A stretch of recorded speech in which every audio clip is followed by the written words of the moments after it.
আসসালামু আলাইকুম, সবাইকে স্বাগত জানাচ্ছি বিডি ফিউজে। আপনাদের সঙ্গে আছি আমি তাসনিম হোসাইন। বাংলাদেশে কয়েক সপ্তাহের মধ্যে প্রবল সরকার বিরোধী বিক্ষোভের পর প্রধানমন্ত্রী শেখ হাসিনা গত 5ই আগস্ট পদত্যাগ করে এবং দেশ ছেড়ে পালিয়ে যেতে বাধ্য হন। এই আন্দোলনে শত শত ছাত্র জনতা নিহত হওয়ার পরও একেবারে শেষ মুহূর্ত পর্যন্ত ক্ষমতার উপর একচ্ছত্র নিয়ন্ত্রণ বজায় রেখেছিলেন হাসিনা। বিক্ষোভকারীরা ছাত্ররা প্রথমে সরকারি চাকরিতে নিয়োগের ক্ষেত্রে কোটা ব্যবস্থা সংস্কার করার এবং পরবর্তীতে তার পদত্যাগের এক দফা দাবিতে অনড় অবস্থান নেন। শেষ পর্যন্ত শেখ হাসিনাকে পরাজয় মেনে নিয়ে দেশ ছেড়ে ভারতে পালিয়ে যেতে হয়েছে। তার এই পরিণতি তার নিজের অর্জনেরই ফল বলে মনে করেন বিশ্লেষকরা। আল জাজিরার বিশ্লেষণের আলোকে বিস্তারিত থাকছে মোতালেব জামালের প্রতিবেদনে।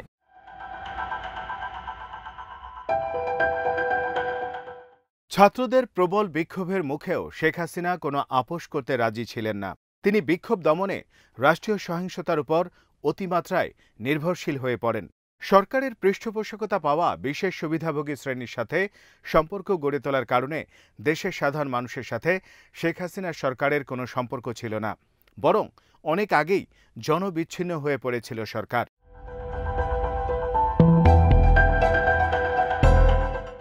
বাংলাদেশের সংখ্যাগরিষ্ঠ মানুষের সমর্থন যে তিনি হারিয়ে ফেলেছেন সে সম্পর্কে সম্ভবত কোনো ধারণাই ছিল না শেখ হাসিনার।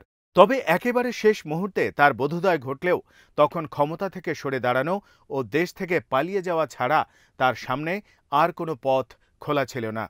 তার সরকারের 16 বছরের শাসনের লজ্জাজনক অবসান একদিকে বিশ্বব্যাপী স্বৈরশাসকদের করুণ পরিণতির কথাই স্মরণ করিয়ে দিয়েছে, অন্যদিকে একটি জাতির মোহভঙ্গ হওয়া যুব সমাজের ইচ্ছাশক্তি যে কতটা প্রবল হতে পারে তার প্রমাণও শেখ হাসিনার সরকারের পতনের ঘটনার মধ্য দিয়ে আবার নতুন করে দেখা গেল।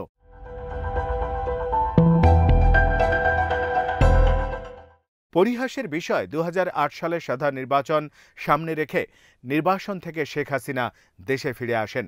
বাংলাদেশে যুব সমাজের সমর্থন পেয়ে আওয়ামী লীগ নির্বাচনে নিরঙ্কুশ বিজয় অর্জন করে সরকার গঠন করে প্রধানমন্ত্রীর চেয়ারে বসেন শেখ হাসিনা।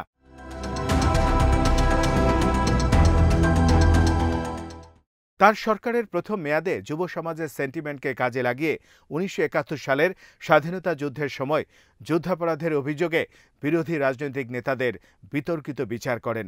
এই সময় অনেক বিরোধী নেতাকে মৃত্যুদণ্ড দিয়ে তা দ্রুতই কার্যকর করা হয়, অথচ নিজ দলের একই অভিযোগে অভিযুক্ত নেতাদেরকে তিনি রক্ষা করে চলেছেন।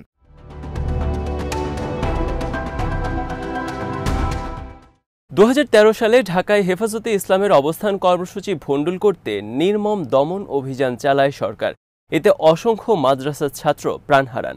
পেছনের দিকে তাকালে দেখা যায় সেটি ছিল বাংলাদেশের মানুষের জন্য একটি সতর্কবার্তা। কিন্তু তা সত্ত্বেও এদেশের মানুষ শেখ হাসিনার প্রতি আস্থা রেখে তার নেতৃত্বাধীন আওয়ামী লীগ সরকারকেই সমর্থন দিতে থাকে, কারণ তিনি মানুষকে দেশের নতুন নতুন বৃহৎ অবকাঠামো তৈরি এবং ঘরে ঘরে চাকরির প্রতিশ্রুতি দিয়েছিলেন।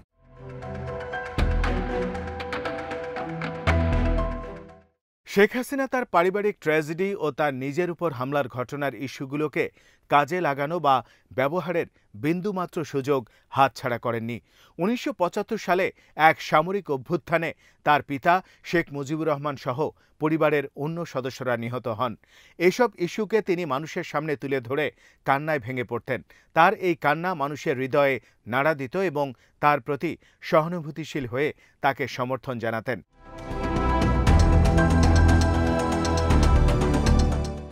1971 সালে বাংলাদেশের স্বাধীনতা যুদ্ধের সময় পাকিস্তানের সামরিক বাহিনীকে এদেশের মানুষ যেসব সহযোগিতা করেছে তাদেরকেই রাজাকার হিসেবে অভিহিত করা হয়। শেখ হাসিনা তার দীর্ঘ রাজনৈতিক জীবনে সর্বদাই এই ইস্যুটিকে তার বিরোধী রাজনৈতিক দল ও নেতাকর্মীদের বিরুদ্ধে ব্যবহার করেছেন।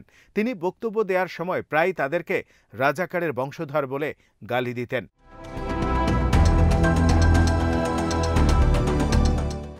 বাংলাদেশের শিক্ষার্থীরা সরকারি চাকরিতে কোটা সিস্টেম বাতিলের দাবিতে আন্দোলন শুরু করলে আন্দোলনকারীদেরকে তিনি রাজাকারের সন্তান আখ্যা দিলে তা মারাত্মক বিরূপ প্রতিক্রিয়ার সৃষ্টি করে। আন্দোলনকারী শিক্ষার্থীরা চরম ক্ষুব্ধ হয়ে ওঠেন। তারা শেখ হাসিনাকে ক্ষমা চাওয়ার আহ্বান জানান, কিন্তু তিনি তা করতে মোটেও ইচ্ছুক ছিলেন না। এমনকি তার মন্তব্য যে শিক্ষার্থীদের মনে আঘাত দিয়েছে সে কথাটিও স্বীকার করতে চাননি শেখ হাসিনা।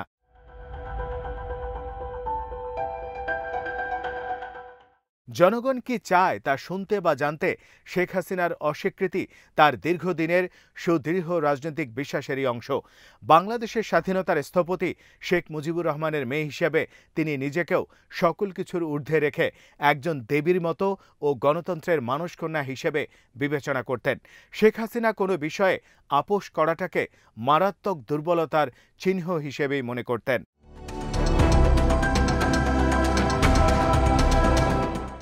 গত 15 বছর ধরে একটানা ক্ষমতায় থেকে তিনি নিজের আপোষহীন ব্যক্তিত্ব গড়ে তুলেছেন বলে মনে করতেন।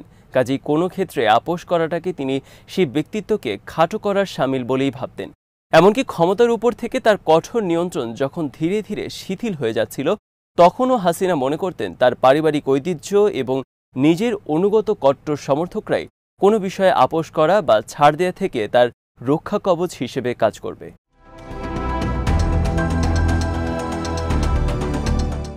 ক্ষমতা থেকে শেখ হাসিনার লজ্জাজনক বিদায় ও দেশ ছেড়ে পালিয়ে যাওয়ার এই ঘটনা তার নিজের হাতেই তৈরি করা।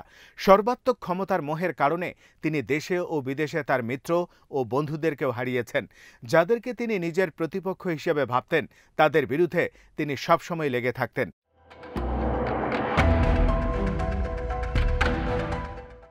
এই কারণেই তিনি সাবেক প্রধানমন্ত্রী ও বিএনপি চেয়ারপারসন বেগম খালেদা জিয়া ও বাংলাদেশের একমাত্র নোবেল বিজয়ী ডক্টর মোহাম্মদ ইউনূসকে গৃহবন্দী করে রেখেছিলেন। শেখ হাসিনার শাসনামলে বিরোধী দলের অসংখ্য নেতাকর্মী, লেখক ও বুদ্ধিজীবীকে হয় কারাদণ্ড প্রদান অথবা গুম করা হয়েছে। এমনকি তার প্রতি সহানুভূতিশীল যেসব ব্যক্তি সরল বিশ্বাসে তাকে সুপরামর্শ দিতেন, তাদেরকেও তিনি নানাভাবে হেনস্থা করতেন। এই কারণে শেখ হাসিনার এই শাসনামলকে সন্ত্রাসের রাজত্ব হিসেবে অভিহিত করা হয়।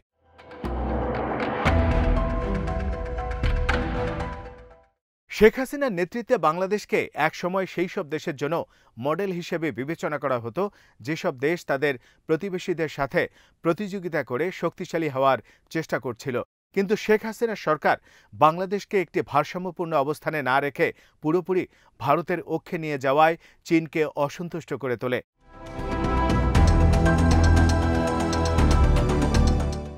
শেখ হাসিনা ব্যাপকভাবে গণতান্ত্রিক রাজনীতি ও মানবাধিকার লঙ্ঘন করতে থাকায় পশ্চিমা দেশগুলো তার ব্যাপারে হতাশ হয়ে পড়ে।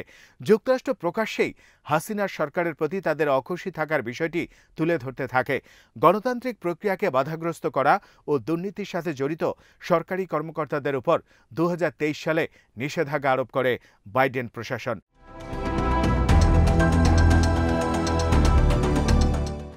কিন্তু নিজের অবস্থানে অনড় হাসিনা উল্টো যুক্তরাষ্ট্রের বিরুদ্ধেই নানা ধরনের সমালোচনা করে বক্তব্য দিতে থাকেন।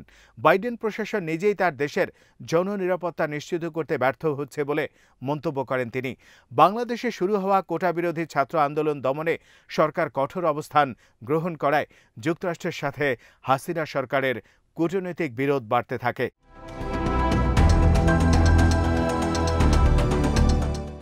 হাসিনা ভেবেছিলেন চলমান ছাত্র আন্দোলন দমনে মাত্রাতিরিক্ত শক্তি প্রয়োগ করলে তাতে কাজ হবে, কারণ অতীতে এই ধরনের পদক্ষেপ ফলপ্রসূ হয়েছে। কিন্তু বিভিন্ন ইস্যুতে তার বিরুদ্ধে ছাত্রসহ সাধারণ মানুষের ক্ষোভ তাদের মনের কত গভীরে পুঞ্জীভূত হয়েছিল তা তিনি মোটেই ধারণা করতে পারেননি।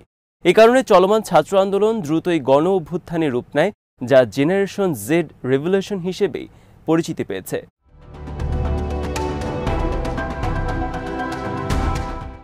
ক্ষমতায় টিকে থাকতে মরিয়া হাসিনা আন্দোলন দমনে সর্বোচ্চ শক্তি প্রয়োগের সিদ্ধান্ত নেন, কিন্তু তার ঘনিষ্ঠ উপদেষ্টারা এর বিরুদ্ধে ছিলেন।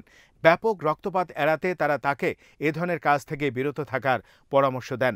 শেখ হাসিনার ছেলে পরে জানিয়েছিলেন তার মা ক্ষমতা ছাড়তে মোটেই রাজি ছিলেন না, কিন্তু শেষ পর্যন্ত পরিবারের সব সদস্যদের চাপের মুখে ক্ষমতা থেকে সরে দাঁড়াতে রাজি হন।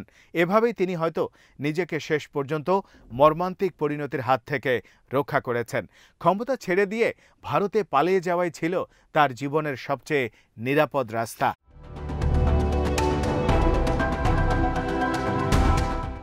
শেখ হাসিনার সরকারের পতন কেবল বাংলাদেশ নয়, বিশ্বের অন্যান্য গণতন্ত্রকামী জনগণ ও কর্তৃত্ববাদী শাসকের মধ্যে লড়াইয়ের ক্ষেত্রে একটি বড় উদাহরণ হয়ে থাকবে।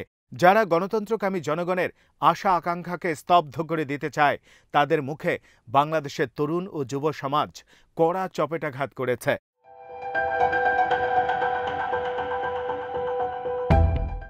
বিশ্বের যেসব স্বৈরশাসক মনে করেন যে ক্ষমতার উপর তাদের নিয়ন্ত্রণ কোনোদিনই শিথিল হবে না, তাদের জন্য বাংলাদেশের ছাত্রদের এই বিজয় একটি শক্তিশালী বার্তা। এই বিজয় বাংলাদেশে একটি শক্তিশালী গণতান্ত্রিক ব্যবস্থা গড়ে তোলার ক্ষেত্রে নতুন আশার আলো সঞ্চার করেছে।